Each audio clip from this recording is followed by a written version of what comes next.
Today we discuss the ISO efficiency matrix of scalability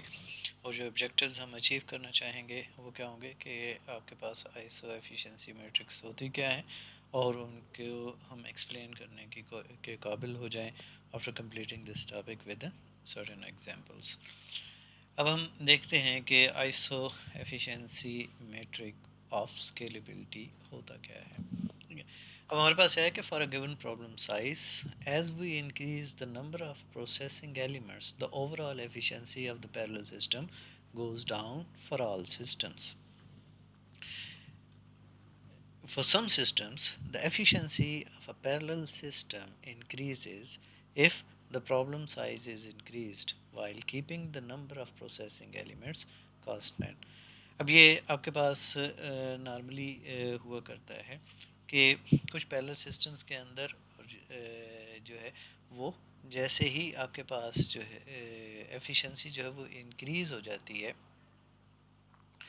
अगर आप जो है वो प्रॉब्लम साइज़ को इंक्रीज़ कर दें जबकि प्रोसेसिंग एलिमेंट्स को हम कांस्टेंट कर दें।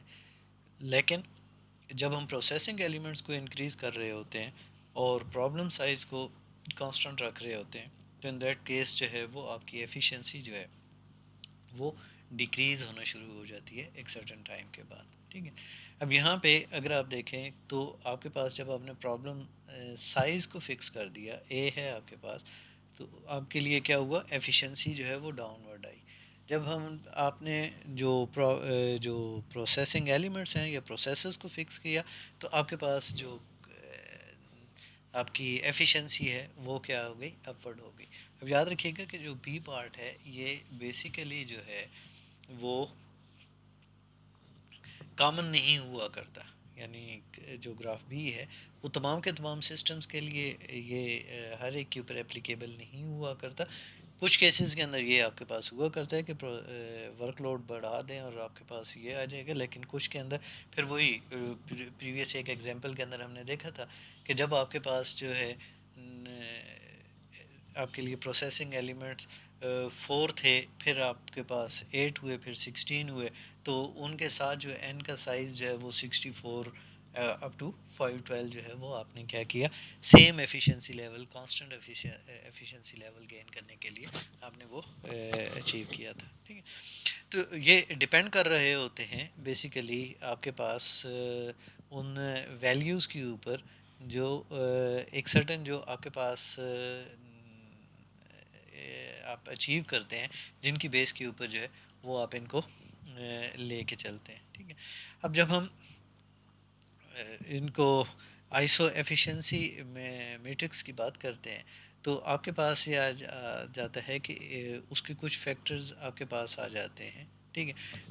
आगे हम देखेंगे इसकी डिफरेंट जो आपके पास इक्वेशंस वगैरह बनती हैं। एक आपके पास आता है कि डिग्री ऑफ स्केलेबिलिटी आपके पास है कि the rate to increase the size of the problem to maintain efficiency as the number of processor changes.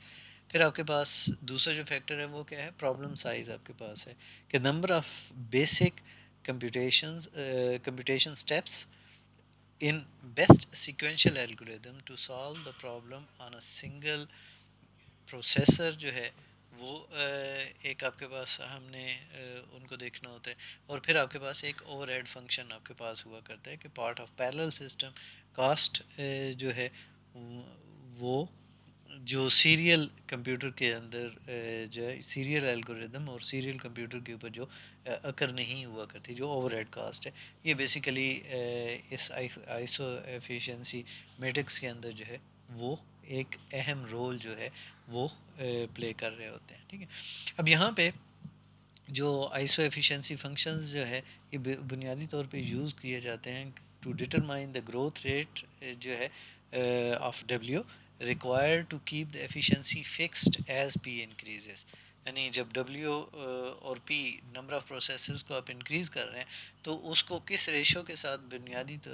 किस रेट के ऊपर आप डब्ल्यू को भी जो वर्क साइज़ है उसको भी आप इंक्रीज़ करें ताकि आपके पास जो है वो एफिशिएंसी जो है वो फिक्स रहे। ठीक है, जो हाईली स्केलेबल सिस्टम्स हुआ करते हैं उनको ये जो आइसो एफिशिएंसी फंक्शंस हुआ करता है वो उनके अंदर जो है क्या हुआ करता है, छोटी वैल्यू आपके पास हुआ करती है। तो आपके पास highly scalable systems have small isoefficiency functions. तो ये हमारे पास हमने इन चीज़ों के ऊपर जो है ये चीज़ें जो है वो ड्राइव की हैं। अब सपोज कर लें कि हमारे पास है what is the rate at which the problem size must increase with respect to the number of processing elements to keep the efficiency fix. ये एक क्वेश्चन जब हम आते हैं इस स्केलेबल फॉर्मेट के अंदर तो ये चीज़ आपके पास राइज करता है, ये क्वेश्चन आपके पास राइज होता है कि आपने उसको किस रेट के ऊपर किस इंक्रीज करना है ताकि ये वैल्यू आपके पास जो एफिशिएंसी है वो फिक्स रह सके। ठीक है, अब ये जो रेट है, this rate determines the scalability of the system, the slower this rate the better the efficiency. आप में आपके पास जो है जो स्केलेबिलिटी है वो बेटर आपके पास होगी जो जब आपके पास इस रेट के ऊपर जिस जो ग्रोथ रेट है जिसके साथ आपने बेसिकली इनको चेंज करना है वो जितना आपके पास स्लो होगा उतनी ही आपके पास स्केलेबिलिटी जो है वो बेटर आपके पास क्या होगी। ठीक है, अब जब before the we formalize this rate we define the problem size W as the asymptotic number of operations associated with the best serial algorithm to solve the problem। कि आप जो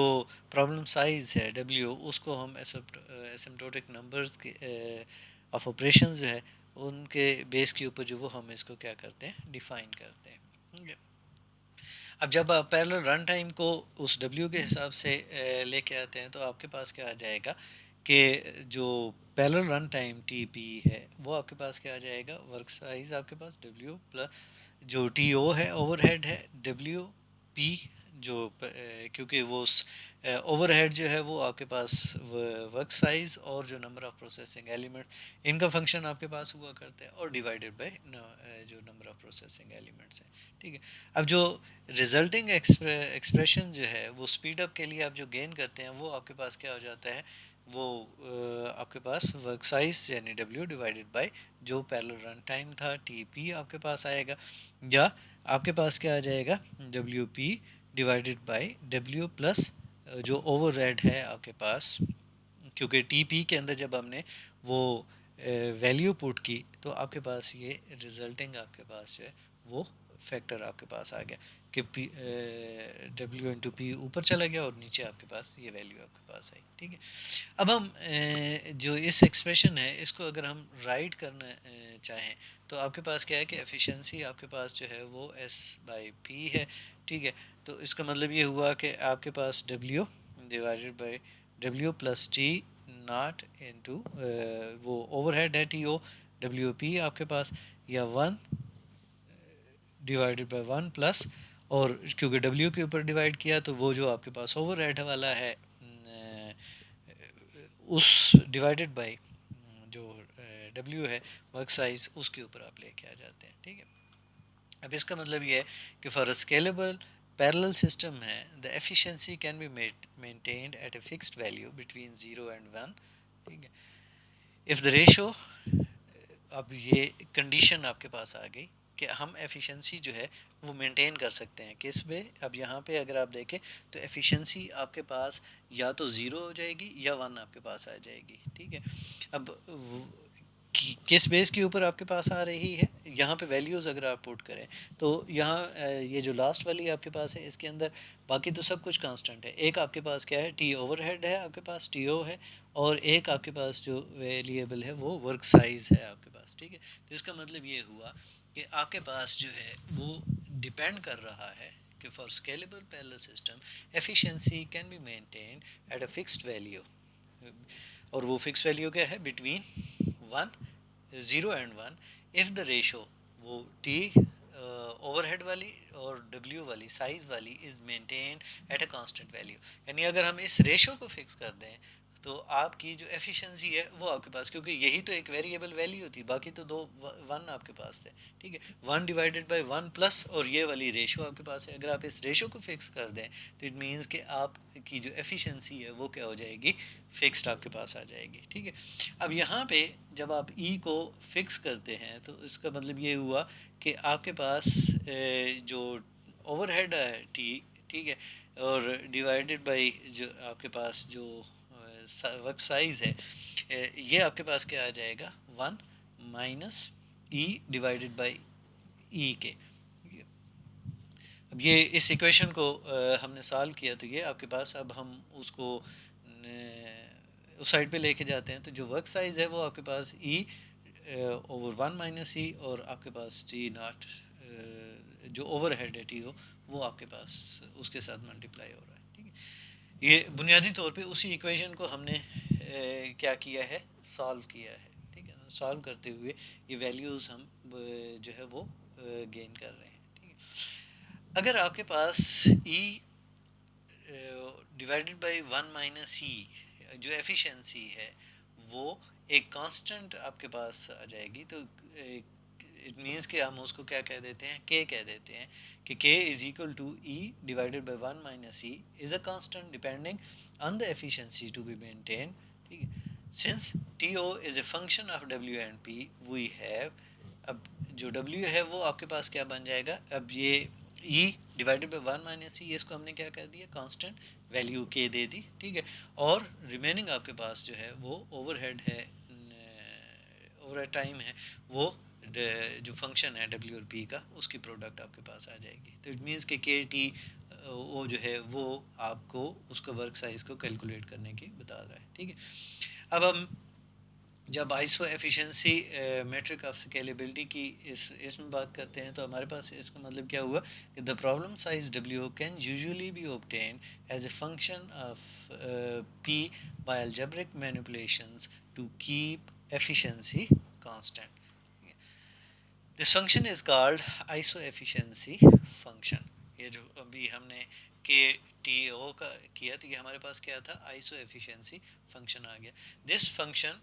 determines the ease with which a parallel system can maintain a constant efficiency and hence achieves speedups increasing in proportion to the number of processing elements, ठीक है।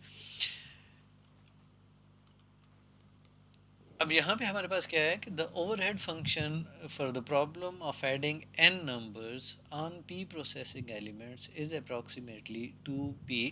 log of p। जो P processing था, चूँकि जब हमने उसको add किया था प्रोसेसिंग के हवाले से, तो वो चूँकि ट्री फॉर्मेट में आता, हमने क्या किया था, वो हमारे पास क्या था कि पी लॉग ऑफ पी, तो 2p log of p हमारे पास, हमने उसका ओवरहेड फंक्शन जो है वो कैलकुलेट किया। अब यहाँ पे जब आप जो ओवरहेड टाइम है उसको 2p log of p की वैल्यू उस इक्वेशन के अंदर पुट करते हैं, तो उस सूरत में आपके पास जो वर्क साइज है वो क्या आ रहा है कि 2p log of p आपके पास आ रहा है, ठीक है। तो इसका मतलब ये हुआ कि जो आपके पास एसिम्प्टोटिक आइसो एफिशिएंसी फंक्शन है इस पैरेलल सिस्टम का, वो आपके पास theta of p log of p है, क्योंकि के जो है वो हमने क्या किया हुआ, कांस्टेंट डिक्लेयर किया हुआ है कि वो हमारे पास एक कांस्टेंट वैल्यू है, एफिशिएंसी हमने कांस्टेंट की हुई है, ठीक है। तो वेरिएबल वाला पोर्शन आपके पास क्या है, पी log ऑफ पी है, और वही आपके पास जो है जो बुनियादी तौर के ऊपर उस वैल्यू को मैनेज कर रही है, या जो जिसके ऊपर जिसका डिपेंडेंट है वो क्या है, पी log ऑफ पी आपके पास आ रहा है। If the number of processing elements is increased from P to P dash, the problem size in this case N must be increased by a factor of. इसका मतलब है कि अब अगर आप उस पी को पी डैश के ऊपर जो नंबर ऑफ प्रोसेसिंग एलिमेंट्स हैं इनको इंक्रीज़ करना चाहते हैं, तो उस सूरत में जो साइज़ है उसको इंक्रीज़ कर देंगे किस फैक्टर के ऊपर, अब ये कैलकुलेट करेंगे P log of P dash log of P dash divided by P log of P, यानी जो ओरिजिनल है और जहाँ से आप लेके जा रहे हैं, तो ये जो आपके पास रेशो है इसकी बेस के ऊपर हम क्या करेंगे, वो एफिशिएंसी, सेम एफिशिएंसी गेन करने के लिए इतना ही आपने उस वर्क साइज को क्या करना होगा, इंक्रीज करना होगा, ठीक है। अब हमारे पास है कि सपोज कर लें कि आपके पास जो है वो जो पी है वो अब ये पावर्स के फॉर्म के अंदर आपके पास आ गया, एक कम्प्लेक्स सिचुएशन आपके पास आ गई। ऑब्वियसली आपकी जो सिस्टम्स हुआ करते हैं वो इतना इजी नहीं हुआ करते, वो तो हम एग्जांपल्स इस वजह से लेते हैं इजी, ताकि उनकी कैलकुलेशंस या उनकी वर्किंग्स अंडरस्टैंड हो जाए। अदरवाइज रियलिटी के अंदर जो प्रॉब्लम्स हुआ करती हैं वो काफ़ी कम्प्लेक्स आपके पास हुआ करती हैं। अब यहाँ पे सपोज कर लें कि ओवरहेड आपके पास, उसकी वैल्यू आपके पास ये वाला है, इसकी डिपेंडेंट है, ठीक है। अब यहाँ पे जो आपके पास वैल्यू हम गेन कर सकते हैं, ठीक है, वो आपके पास क्या आ जाएगा, के पी 3/2 आपके पास जो फर्स्ट आपके पास टर्म है, ठीक है। अब यहाँ पे जब आप सेकंड टर्म की आ रही है तो उस सूरत में आपके पास क्या आ जाएगा बिटवीन डब्ल्यू एंड पी, तो वो आपके पास क्या आ जाएगा, जो कांस्टेंट के साथ उसको मल्टीप्लाई करेंगे सेकंड टर्म के साथ, तो वो हमारे पास जो है वो ये वैल्यू जो है वो आपके पास जनरेट हो जाएगी। इट मीन्स कि डब्ल्यू जो है वो आपके पास K4P क्यूब आपके पास आएगा। अब ये जो फंक्शंस आपके पास हैं, जो ऐसा जो लार्जर एसिम्प्टोटिक रेट्स हैं, वो आइसो एफिशिएंसी को डिफाइन कर रहे हैं, और वो आपके पास थीटा ऑफ पी क्यूब आपके पास जो है वो आपके पास एक वैल्यू जो है वो जनरेट हो रही है।